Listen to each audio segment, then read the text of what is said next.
Baik, Assalamualaikum warahmatullahi wabarakatuh. Ketemu lagi di channel Muhammad Nasruddin. Hari ini kita akan belajar tentang bagaimana membuat akun di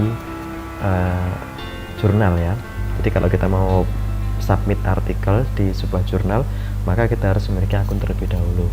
Nah, kita meregister terlebih dahulu di sebuah jurnal tersebut.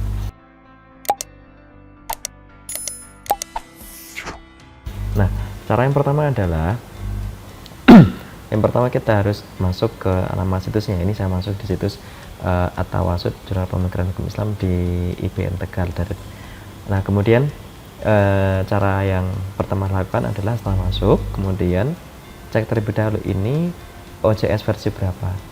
Cara mengetahuinya adalah kalau tampilannya seperti ini, di sini ada current, about, arsip, register, dan login sama kontak. Dan kalau tampilannya itu simpel seperti ini, maka ini bisa dipastikan adalah jurnal OJS 3 ya. Dan tampilannya lebih mudah dibandingkan dengan OJS 2. Kalau OJS 2 itu tampilannya yang di sini ada banyak sekali tulisannya, itu kan banyak sekali yang bisa diklik di sini. Nah, cara yang pertama mudah ya, langsung saja klik register di ujung bagian kanan atas ini ya, sebelahnya login ini. Klik register. Kemudian nanti kita akan dibawa ke halaman yang pendaftaran. Nah, profilnya ya, yang pertama dituliskan namanya. Nama saya Muhammad, kemudian Nasruddin. Family name dikosongkan saja kalau tidak punya. Kemudian afiliasi ini adalah dari kampus mana kita berasal ya, di AIN Metro, country atau negara, terus saja Indonesia. Kemudian klik email. Nah, ini email ini jangan sampai lupa ya, kita gunakan email ini, karena email ini adalah email nanti yang akan kita gunakan untuk berkomunikasi sekaligus untuk login. Jadi nanti semua komunikasi akan di forwardkan ke email. Jadi kalau kita submit artikel nanti akan ada resep yang masuk ke email kita. Kalau kita nanti itu proses review misalkan pun juga akan ada notifikasi yang masuk di email. Maka gunakan email yang aktif. Saran saya, gunakan email yang menggunakan ekstensi kampus ya, yang berekstensi asir.id, itu lebih mudah ya. Kemudian pas username saran saya disamakan dengan email ini ya. Kemudian karena nanti kalau misalnya emailnya username-nya ini untuk memudahkan kita nanti kalau misalnya kita lupa gitu kan. Tapi meskipun nanti kita bisa online, bisa login menggunakan email atau menggunakan username. Jadi kalau login bisa menggunakan email atau bisa menggunakan username, sama saja. Password, gunakan password yang unik.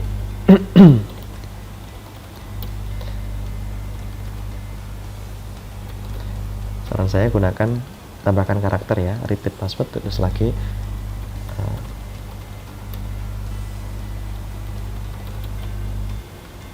Oke, ini dicentang semua. Oke, reviewing interest. Oke, kalau kita pengen mereview ya, hukum Islam misalkan ya, kajian hukum Islam, hukum keluarga, hukum bisnis. Oke, sip. Register.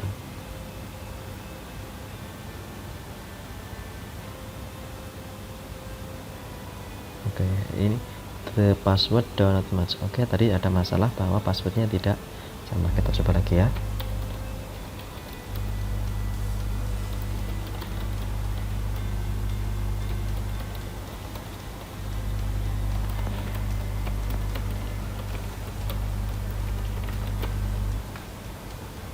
Oke, klik register. Oke,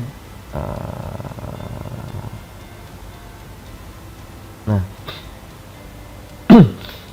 ini sudah muncul ya di sini ya. Jadi kalau kita sudah register, maka di sini akan tampilannya akan seperti ini. Berarti kita sudah menjadi ini ya, sudah register. Nah, kalau kita mau mengedit profil bisa klik edit my profile. Kemudian kalau pengen lanjut membaca artikel bisa klik continue browsing. Kemudian kalau pengen submit artikel, nah bisa klik di sini ya, bisa klik make new submission atau klik submit artikel di sini. Oke, tinggal klikin aja, klik. Nah.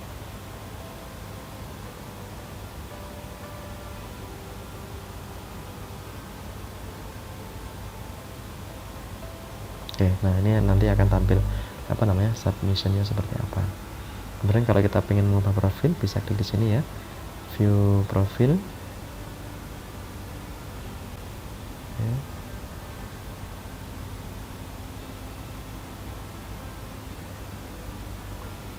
Ini username ini nggak bisa diganti ya, nama lengkap, family name. Oke.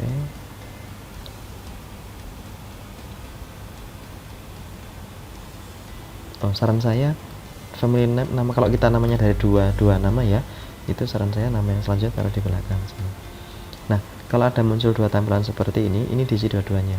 Ini berarti yang di atas ini bahasa Inggris, yang di bawah bahasa Indonesia. Ini diisi semua. Oke, dah.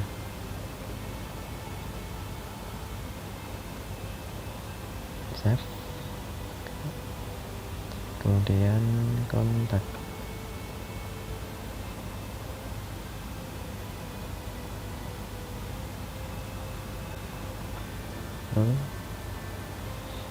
Oke, kalau kita pengen menjadi reviewer, bisa klik di sini. Tadi karena kita mengklik sebagai reviewer ya, maka kita bisa ini untuk reviewer.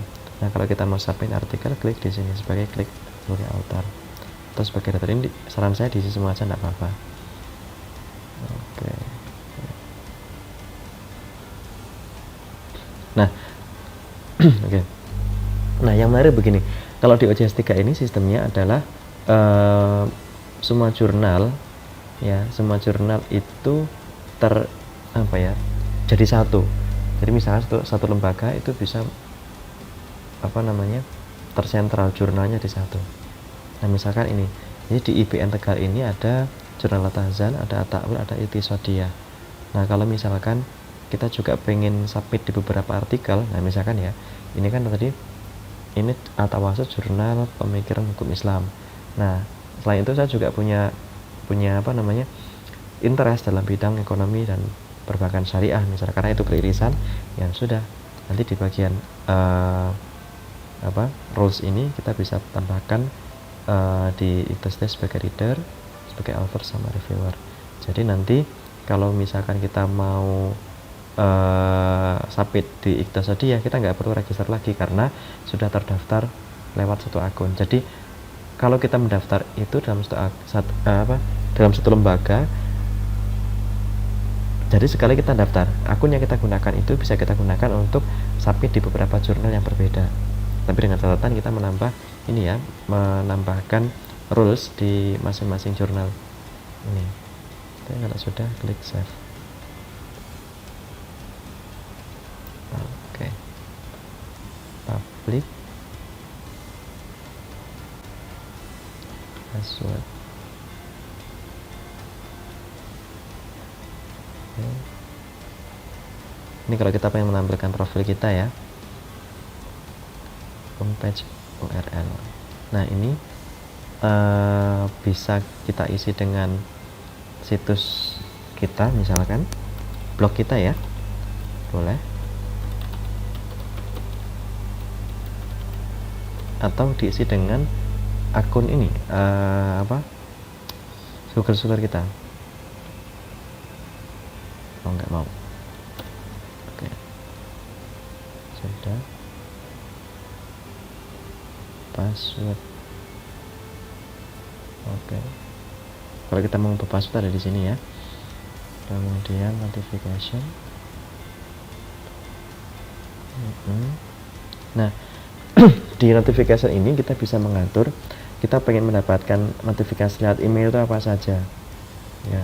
New announcement, misalkan si dari editor jurnalnya dia menerbitkan pengumuman tentang penerimaan cover paper misalkan. Nah, kalau kita klik enable this types of notification ini, maka setiap kali editor menerbitkan notifikasi tentang jurnal baru atau pengumuman tentang cover paper, mungkin ini kita akan dapat email. an issue has been published. Kalau kita klik ini, maka setiap terbitan baru itu akan dikirimkan ke email kita. Submission event, oke, enable steps on notification. Jadi kalau misalkan kita mensubmit artikel, maka notifikasinya akan muncul di email kita semuanya. Seperti itu. Kalau nggak ada yang perlu diubah, sudah cukup. Oke, baik. Oke, demikian yang dapat saya sampaikan. Nanti kalau ada yang kurang jelas bisa didiskusikan di kolom komentar ya, nanti bisa kita diskusikan di situ. Oh ya, sebelumnya, oke, sebelum ini jangan lupa untuk logout dulu ya. Jangan sampai kita, apalagi kalau kita menggunakan komputer publik ya. Kalau kita pakai laptop sih nggak masalah ya. Tapi kalau kita menggunakan komputer publik, misalnya komputer di kampus yang digunakan bersama-sama, setelah login jangan lupa kita logout. Khawatirnya nanti kalau akun ini digunakan oleh orang lain, gitu kan. Nah, jangan lupa klik logout. Kalau udah klik logout sudah. Nah, kalau sudah seperti ini maka ini sudah keluar. Oh ya, kemudian tadi sempat muncul ya penyimpanan password ya. Jadi di sistem browser kita itu kan sebetulnya ada fasilitas untuk menyimpan password setiap situs-situs yang kita kunjungi. Kalau kita memasukkan password di situ atau kita meregister di situ, login di situ atau register, maka di situ akan ada tawaran dari browser untuk apakah kita berkenan untuk menyimpan di browser tersebut atau tidak. Nah, kalau kita klik allow, maka itu akan tersimpan di browser. Tapi pastikan ini hanya digunakan ketika kita menggunakan laptop atau perangkat yang memang milik kita. Tapi kalau untuk komputer publik jangan digunakan itu. Baik, terima kasih.